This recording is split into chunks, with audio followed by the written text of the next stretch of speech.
പാഞ്ചവീൻ സർഗർമി അഞ്ചാമത്തെ സർഗർമി പ്രവർത്തനം ഒരു കഥയാണ് വരുന്നത്. ശാലിനി കഹാനി പഠനത്തിലേക്ക് ശാലിനി കഥ വായിക്കാൻ തുടങ്ങി. റൂഹി ഏക്ക് അച്ചി ലടുക്കി തീ. റൂഹി ഒരു നല്ല പെൺകുട്ടിയായിരുന്നു.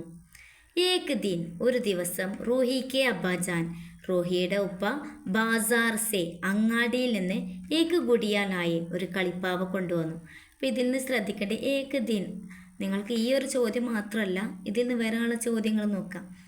ഏക് ദിൻ ഒരു ദിവസം റൂഹിക്ക് അബ്ബാജാൻ ബാസാർ സെ ഏക് ഗുഡിയാലായി അങ്ങാടിയിൽ നിന്ന് കളിപ്പാവ കൊണ്ടുവന്നു. അപ്പോൾ ഒരു ചോദ്യം വരികയാണ്, റൂഹിക്ക് അബ്ബാജാൻ കഹാം സെ ഗുഡിയാലായേ, എവിടെ നിന്നാണ് കളിപ്പാവ കൊണ്ടുവന്നേ? എവിടെ നിന്നാണ് കൊണ്ടുവന്നേ? ബാസാർ സെ അങ്ങാടിയിൽ നിന്ന്. ഇനി മറ്റൊരു ചോദ്യം, കിസ് കേലിയെ ആർക്ക് വേണ്ടിയിട്ടാണ് അബ്ബാജാൻ ബാസാർ സെ ഗുഡിയാലായേ? അബ്ബാജാൻ ബാസാറിൽ നിന്ന് അങ്ങാടിയിൽ നിന്ന് ഗുഡിയ കളിപ്പാവ കൊണ്ടുവന്നേ. റൂഹി കേലിയെ റൂഹിക്ക് വേണ്ടി. ഇനി റൂഹിക്ക് അബ്ബാജാൻ കഹാം സെ ഗുഡിയാലായേ അത് ഞാൻ പറഞ്ഞു അല്ലേ, ബാസാർ സെ അങ്ങാടിയിൽ നിന്ന്. അപ്പോൾ ഇനി റൂഹിക്ക് അബ്ബാജാൻ ബാസാർ സെ ക്യാലായേ എന്തു കൊണ്ടുവന്നു? ഗുഡിയ കളിപ്പാവ കൊണ്ടുവന്നു. ബാക്കി നോക്കാം. ബേട്ടി മകളെ ഏലീജിയെ ഇതെടുക്കൂ തുമാരി ഗുഡിയ നിന്റെ കളിപ്പാവ. റൂഹി ബഹുത് ഖുഷ് ഹുയി. റൂഹി ഇത് കിട്ടിയപ്പം വളരെ സന്തോഷവതിയായി. റൂഹി ബഹുത് ഖുഷ് ഹുയി. റൂഹി സന്തോഷവതിയായി. എന്തുകൊണ്ടാണ് സന്തോഷവതിയായത്? റൂഹിക്ക് അബ്ബാജാൻ ബാസാർ സേക്ക് ഗുഡിയാലായേ. ഗുഡിയാക്കെ സാത്ത് കേലിലേക്ക് ഗുഡിയൻ്റെ കൂടെ കളിക്കാൻ തുടങ്ങി. ബച്ചോ കഹാനി പഠിക്കർ സവാലൊക്കെ ജവാബ് ലിഖിയെ. കഥ വായിച്ചിട്ട് ചോദ്യങ്ങൾക്ക് ഉത്തരം എഴുതാൻ. റൂഹിക്ക് അബ്ബാജാൻ ബാസാർ സെ ക്യാലായേ എന്താണ് റൂഹിൻ്റെ അബ്ബാജാൻ കൊണ്ടുവന്നത്? മാങ്ങയാണോ, ഗുഡിയയാണോ, ഗേന്താണോ, തൊപ്പിയാണോ? എന്താണ് കൊണ്ടുവന്നത്? രണ്ടാമത്തെ ചോദ്യം, റൂഹി ക്യോം ഖുഷ് ഹുയി. റൂഹി എന്തുകൊണ്ടാണ് സന്തോഷവതിയായത്? എന്തുകൊണ്ടാണ് സന്തോഷവതിയായത്? ജേ അവൾക്കൊരു ഗുഡിയ അബ്ബാജാൻ ബാസാറിന്ന് കൊണ്ടുവന്നു അല്ലേ. റൂഹിക്ക് അബ്ബാജാൻ ബാസാർ സേക്ക് ഗുഡിയാലായേ. മൂന്നാമത്തെ പ്രവർത്തനം തസ്വീർ. ഇതിലെ അതായത് 5-3 കേട്ടോ. തസ്വീർ കുറച്ച് പഠിയേ.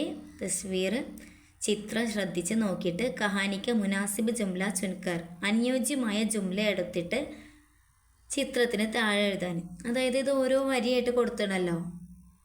ഈ കഥ ഓരോ വരിയായിട്ട് കൊടുത്തത് നിങ്ങൾ ഇനി കഥക്ക് അനുയോജ്യമായിട്ട് എഴുതാനാണ് പറഞ്ഞത്. കഥക്കല്ല, കഥ ഉണ്ടാക്കാൻ ചിത്രത്തിന് അനുയോജ്യമായത്. അപ്പോൾ റൂഹിയെ കച്ചിയിലടുക്കിയിട്ട് ഇതിനാണോ വരിക, ഇതിനാണോ വരിക? റൂഹിക്ക് അബ്ബാജാൻ ബാസാർ സേക്ക് ഗുഡിയാലായേ ഇതാണോ? പിന്നെ ഏ ലീജിയെ ബേട്ടി തുമാരി ഗുഡിയ, ഇത് എടുക്കും മോളെ നിൻ്റെ ഗുഡിയ, ഇതൊക്കെ ഏതിനാണ് വരിക? ഈ 4 ചിത്രങ്ങൾക്കും സെൻറ്റൻസ് നിങ്ങൾക്ക് മുകളിലുണ്ട്. അത് നേരെ എടുത്ത് എഴുതാനുള്ളൂ. അപ്പോൾ വാക്കർത്ഥങ്ങൾ പഠിക്കട്ടോ. പ്രവർത്തനം അല്ലെങ്കിൽ 5 ബി. ദാദിമാം ശാലിനിക്കോ ഏക്ക് കഹാനി സുനാനിലേക്ക്. ദാദിയമ്മ ശാലിനിക്കൊരു കഥ കേൾപ്പിക്കാൻ തുടങ്ങി. ഷാക്കിറാക്കി ഏക്ക് പ്യാരി ബില്ലിത്തി. ഷാക്കിറക്ക് ഒരു പ്രിയപ്പെട്ട ബില്ലി ഉണ്ടായിരുന്നു. സ്കന ബബ്ലുത്ത അവളുടെ പേര്, അതായത് ആ ബില്ലിയുടെ പേര് ബബ്ലു എന്നായിരുന്നു. ഹർദിൻ എല്ലാ ദിവസവും ബബ്ലു മ്യാവ് മ്യാവ് കർക്കെ മ്യാവ് മ്യാവ് പറഞ്ഞിട്ട് ഷാക്കിറിൻ്റെ കൂടെ സാത്ത് കൂടെ ഖേൽത്തീത്തി കളിക്കുമായിരുന്നു. ബില്ലിക്കോ ദേക്കാർ ബില്ലിയെ കണ്ടിട്ട് കുത്ത ഒരു നായ വഹാം ആയ അവിടെ വന്നു. ബില്ലിക്കോ ദേക്കാർ കുത്ത വഹാം ആയ ഒരു കുത്ത അവിടെ വന്നു. ബബ്ലു ബില്ലി ഡർ ഗൈ ബബ്ലു ബില്ലി പേടിച്ചു. എന്തുകൊണ്ടാണ് പേടിച്ചത്? ബില്ലിക്കോ ദേക്കാർ കുത്ത വഹാം ആയ. ബച്ചോ കഹാനി പഠിക്കർ സവാലൊക്കെ ജവാബ് ലിഖിയെ. കഥ വായിച്ച് ചോദ്യങ്ങൾക്ക് ഉത്തരം എഴുതാൻ. ഒന്നാമത്തെ ചോദ്യം, ഷാക്കിറാക്കി ബില്ലിക്ക നാം ക്യാത്ത. ഷാക്കിറയുടെ ബില്ലിയുടെ പേരെന്താണ്? മുകളിൽ പറഞ്ഞിട്ടുണ്ട്. ഷാക്കിറ കിസ്കെ സാത്ത് കേൽത്തി. ആരുടെ കൂടെയാണ് കളിച്ചിരുന്നത്? ബില്ലിക്ക് ആവാസ് കൈസിത്തി. ആവാസ് ശബ്ദം. ബില്ലിൻ്റെ ശബ്ദം എങ്ങനെയാണ്? ഇതൊക്കെ ആ കഥയിൽ വരുന്നുണ്ട്. ബബ്ലു ക്യോം ഡർ ഗൈ എന്തുകൊണ്ടാണ് പേടിച്ചത്? ബബ്ലുവിനെ കണ്ടിട്ട് ഒരു നായ വന്നില്ലേ, അപ്പോൾ അത് കണ്ടിട്ട് പേടിച്ചു എന്ന് പറയുന്നുണ്ട്. ആ വരിയാണ് വരിക കേട്ടോ.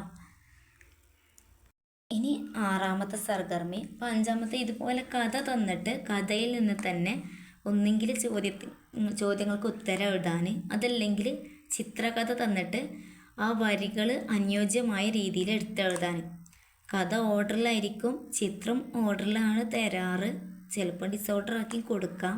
അപ്പോൾ അർത്ഥം മനസ്സിലാക്കിയിട്ട് നിങ്ങൾക്ക് മനസ്സിലാകുന്ന വാക്കർത്ഥം ആദ്യം എഴുതി വെക്കുക. ഞാൻ അർത്ഥം പറഞ്ഞു തരും, എന്നാലും നിങ്ങൾ 5ാം ക്ലാസ് ആണെങ്കിലും നിങ്ങൾക്ക് മനസ്സിലാകുന്ന രീതിയിൽ ഞാൻ വരുന്നതിൻ്റെ മുന്നേ തന്നെ എഴുതി നോക്കുക കേട്ടോ. പെൻസിലുകൊണ്ട് നമ്പർ ഇട്ട് വെച്ച് നോക്കുക. എന്നിട്ട് ഞാൻ വായിച്ച് തരുന്ന സമയത്ത് തെറ്റാണെങ്കിൽ തിരുത്തി എഴുതിയാൽ മതി.